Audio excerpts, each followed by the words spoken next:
प्रधान जी खड़े हैं यहाँ, न जाने कह रहे हैं कि वो कातिल था, वो आके मार के चला गया।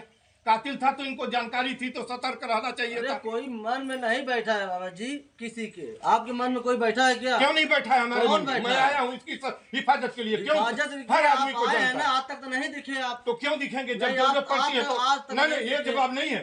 ये हत्या हुई है गाँव में, ये भी जवाब नहीं है कि आप जो ये कहिए कि नहीं प्रधान जी की जानकारी नहीं था।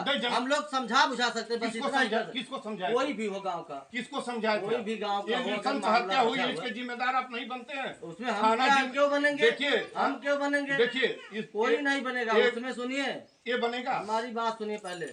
उसमें लालता के हैं, लालता बनेंगे, उनके लड़के हैं रमेश बनेंगे। देखिए ये जमीन का घाती हत्या है। पूरा मामला खत्म हो गया था। इस जमीन का घाती हमला है और अकेले उसका नहीं है। नहीं, मामला खत्म हो गया था जमीन का। मामला जो बाउंड्री हो गई, चल के देख लीजिए, बाउंड्री हो गई थी। जब उसके मन में बैठा था नहीं हमें हत्या करनी है तो कोई जान थोड़ी रहा है। अभी साल भर हुआ है, वो जो है रिटायर होके आया है यहाँ पे। कौन रिटायर हो गया? वही लालता। चल के देखिए, जमीन बाउंड्री हो गई है, खत्म हो गया था मामला। जाएंगे आज तो हम उसके मरने के बाद जिंदा तो कर नहीं सकते। प्रधान जी बड़े आराम से कह रहे हैं कि वो बदमाश था, हत्या कर दिया। ये जिम्मेदारी से हटने की कोशिश कर रहे हैं। इसी गाँव के लिए आपसे हम जवाब नहीं मांगने आए, हमको अपनी बात कहने दीजिए। आपसे मैं नहीं पूछता हूँ, मैं नहीं चाहता कि यहाँ आके मैं किसी को पार्टी बनाऊं। मैं जब सत्याग्रह करता हूँ तो वहाँ समझ में आ जाता है सत्य कैसी। तो मेरे पास कुछ नहीं है, ये मारा गया है तो इसके लिए सब अगल बगल के लोग जिम्मेदार हैं। अकेले थाना जिम्मेदार नहीं है। थाने की दृष्टि इतनी बड़ी नहीं है कि वहीं से देखेगा। हाँ, उनका जवाब कैजुअल था थानाध्यक्ष का। उनको नहीं कहना चाहिए था कि जमीन खून मांगती है। यदि इतनी विवादित चीज थी और इतना भयंकर मामला था तो थानाध्यक्ष को सतर्क रहना चाहिए। एक होमगार्ड भी, एक लाठी मैन को भी भेज दिए होते तो हत्या न होती, ये हत्या न होती। अब उसको जिंदा कौन करेगा? कोई है, कोई बता दे कि हम जिंदा करेंगे। और नहीं करेगा तो अब उसके लिए एक ही रेमेडी है कि मुख्यमंत्री आए। मुख्यमंत्री लखनऊ से ही सही, क्यों नहीं बात करते, क्यों नहीं संवाद करेंगे? 25 करोड़ लोग जब उनकी संतान है तो ये करेंगे क्यों नहीं? मैं सुनते सुनते दिमाग खराब हो गया है। मैं आज यहाँ आया हूँ, 4 बजे कलेक्टर साहब को यही ज्ञापन करूंगा और पूरे प्रशासन को ज्ञापन देके और लखनऊ की कान को बताना चाहता हूं कि सुन ले, लखनऊ में बैठे हुए सत्ता के लोग और ऑनरेबल सीएम सुन लें कि जल्दी से जल्दी, आज ही मैं वारा नारा करने आया था लेकिन 3 दिन का और इनको मौका दे रहा हूं कि कम से कम इस परिवार को आप एक बेटी को नौकरी दें। इनके माता पिता को जो भी आपकी वित्तीय राशि सहयोग की होती है, जो भी 1 करोड़ 25 लाख जो भी वो दें, ताकि उनका बुढ़ापा कट सके। कैसे कटेगा उसका बुढ़ापा? हत्या किसके वजह से हुई है?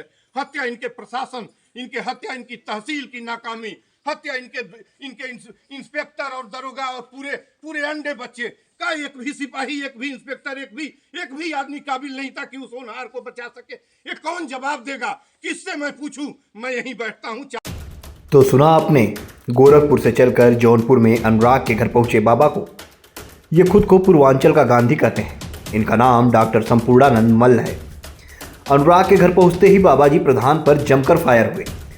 बाबा जी ने घर के बाहर ही धरने पर बैठने और यहीं पर प्रशासन को ज्ञापन देने का ऐलान भी किया। लेकिन कुछ ही देर में बाबा प्रशासन के साथ जिला मुख्यालय के लिए निकल दिए और वहीं ज्ञापन देने की बात कही। और तो और जाते जाते महाशय ने आरोपी के घर पर बुलडोजर कार्रवाई के परिजनों की मांग को भी गलत ठहराया। नहीं चलना चाहिए बुलडोजर। ये कौन सी मांग होती है? बुलडोजर चलने से जीवित हो जाएगा क्या? वो ये कैसी बेहूदी मांग हो रही है? अपने जीवन की मांग करनी चाहिए। बुलडोजर से क्या हो जाएगा? बुलडोजर से उस प्रतिपक्षी का घर गिर जाएगा तो इससे क्या मिल जाएगा इनको? आप बता दीजिए हमें। जिस बुलडोजर की आलोचना हो रही है, लेकिन उसी की कड़ी निंदा नहीं। मैं बुलडोजर के लिए मांग, देखिए इस पर लिखा हुआ है, कहाँ है? इस पर देखिए, फोटो खींच लीजिए। बुलडोजर मेरा विषय नहीं है, देख लीजिए उस पर। लेकिन उसी का तो वही तो जड़ था ना। नहीं, हम वो जड़ था तो क्या? वो जड़ था कि ये जो विवाद हल नहीं किया गया है, समस्या का समाधान नहीं। समस्या का समाधान देखिए, बुलडोजर की हम पैरवी करने नहीं है। जबरदस्ती उसने मकान बनाया, इसी के कारण से ये सुनो यार, मेरी बात, मेरे पास माइक लगाए हैं, मुझसे पूछ रहे हैं ना। मैं बुलडोजर नहीं चलवाने के पक्ष में हूँ। आप बोलिए। मैं